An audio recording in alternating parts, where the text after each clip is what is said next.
Okay, so I'm going to say this to you the same way that I broke it to his brother. And it went like this. It went, okay.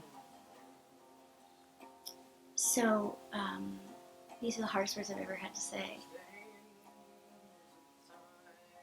But Noah has died in his sleep, and he's no longer with us. There he is. He was just getting started on his life. And for him, he was relatively happy. Noah was a complicated person. He was a very complicated person. Way too sensitive for this world. Way too sensitive. He wanted fairness. He wanted people to be kind. He wanted justice. He wanted people to tell the truth.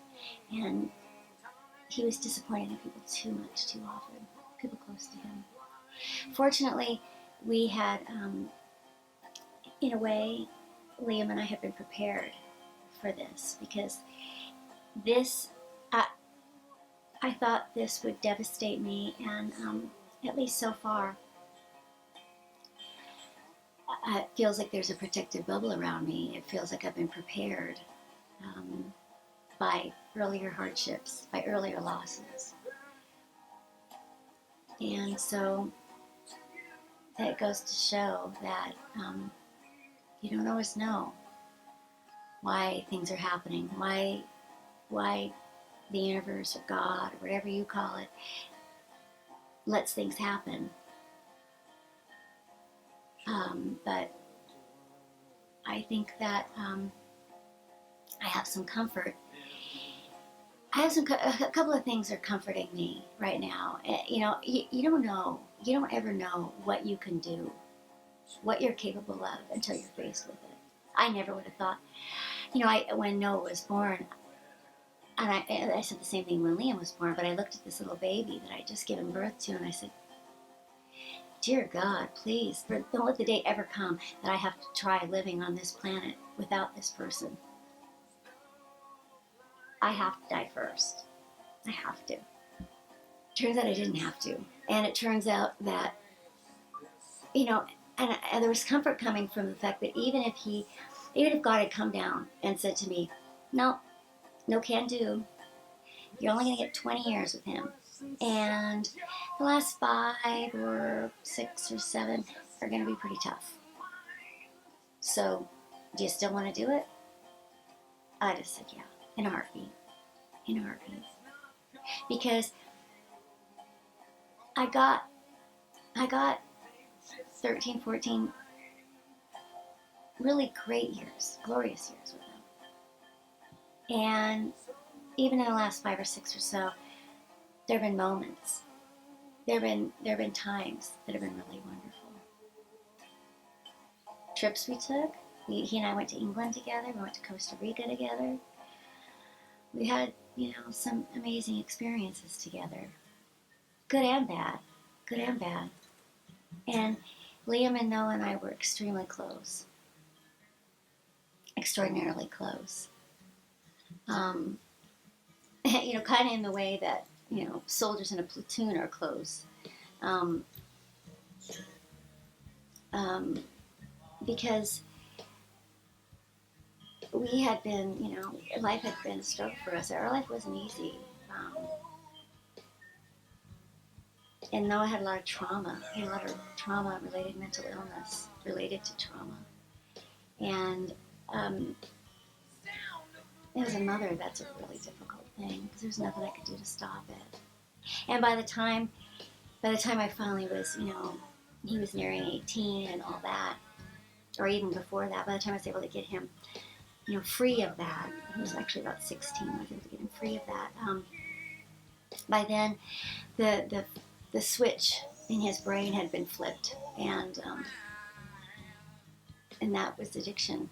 And if you're a kid, when you make that choice, and you're impulsive, and you're like kids are, and you're sensitive, and you're angry, and you're sad, there's injustice and cruelty and lying and all of that, around you. If you're a sensitive child making this life-altering decision that you don't know is life-altering. You just think it's going to be fun, and you try drugs, and you have that propensity to be an addict, and you get relief. You get relief that day. He didn't really have a choice after that. What I wanted. He didn't want to be cliche musician, you know. So, you know, I prefer that we just focus on his life. What a lovely life it was, you know. What a lovely life it was. What a wonderful person he was. And, you know, I had a near-death experience in 2001, and I think that maybe there's some comfort coming from that as well, because I know where he is. And I know that he's happy now, and all the anger and sadness and confusion is gone. At the time when this happened, he was doing pretty well. You know, he was relatively happy. He had his new friend down there, his roommate. Life was just getting started. His music was going really well. You know, it's just that you know, he struggled. He struggled. Life was hard for him.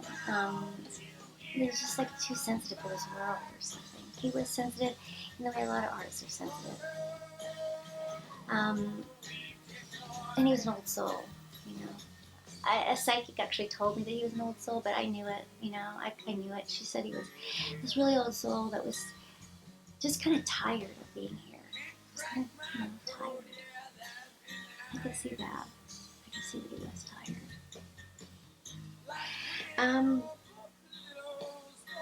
But you know, a couple little stories I can tell you about him from when he was little, just to kind of give you an idea about what kind of a person he was. I remember, well, actually, I don't remember this so much, but I read it recently, just like last week, strangely enough. I read this story in a journal that I'd written about taking them into some store, and there were little rubber balls there, and I let them each pick out one, and Liam picked his favorite color, blue, and so he picked a blue one. Noah picked this one that was hot pink, and which kind of surprised me. And later that night, when I put him to bed, he said, "You know why I picked the pink one, Mom?" And I said, "No." He goes, "Well, because it reminded me of you, and I thought it was the prettiest one in the box." I was like, "That's so sweet." Another thing I remember is so funny, that one day I was getting ready for school, and when he was little, and he was picking out the shirt to wear, and he said, "I wear this certain one," and he told me that he wears his shirts evenly. He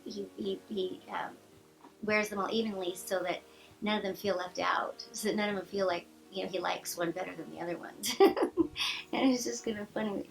He thought shirts had feelings, or felt, you know, like everything has feelings, because feelings were so powerful for him. His feelings were, he felt everything. He had like a hypersensitivity, like he was missing a certain layer of skin almost. Drugs gave him that layer. Drugs and alcohol gave him that protective layer, and it made it so that he could go on living despite some of the disappointments and things that he saw in people. You know, just injustice, cruelty, and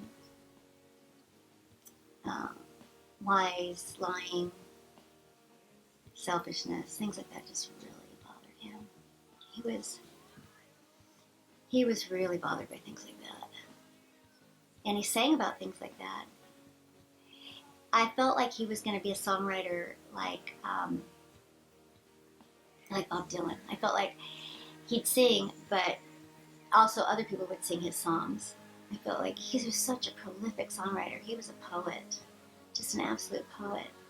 I wish that I had more of his songs recorded. He had just come home for 4th of July with his friend, and also all these songs, and they were really great, and I didn't get them recorded.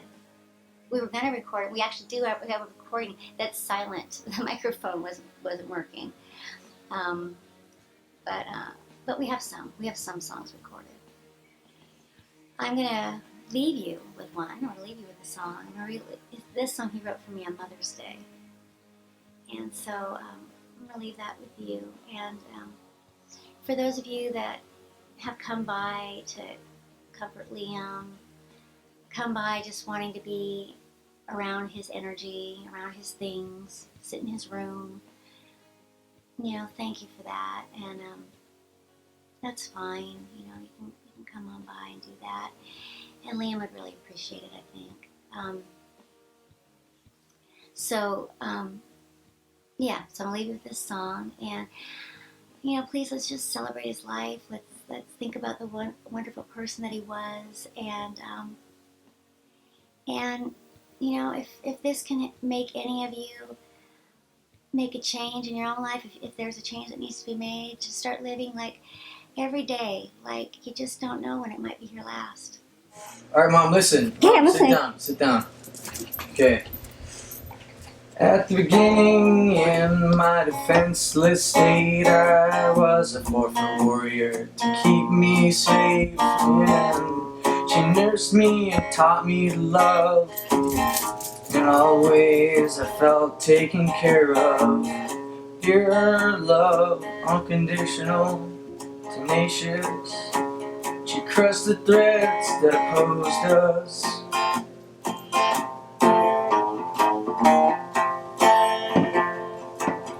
And no fault to her own when I found a struggle and I felt alone. But thank God for my mom to help me through. But she's got stories of survival and triumph.